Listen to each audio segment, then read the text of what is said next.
বিজয়ী সালাম তোমাদের, বিজয়ী সালাম, বিজয়ী সালাম তোমাদের, বিজয়ী সালাম। স্বৈর শাসন রুখে যারা আনলে বিজয় দিন, ইতিহাসে তোমরা অমর থাকবে চিরদিন।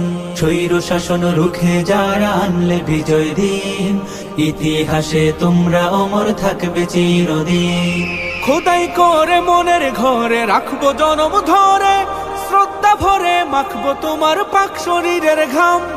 বিজয়ী সালাম তোমাদের, বিজয়ী সালাম, বিজয়ী সালাম তোমাদের, বিজয়ী সালাম, বিজয়ী সালাম তোমাদের, বিজয়ী সালাম। রক্ত দিয়ে কিনলে যারা দেশের স্বাধীনতা, আমজনতার মুখে মুখে থাকবে তোমার কথা। রক্ত দিয়ে কিনলে যারা দেশের স্বাধীনতা,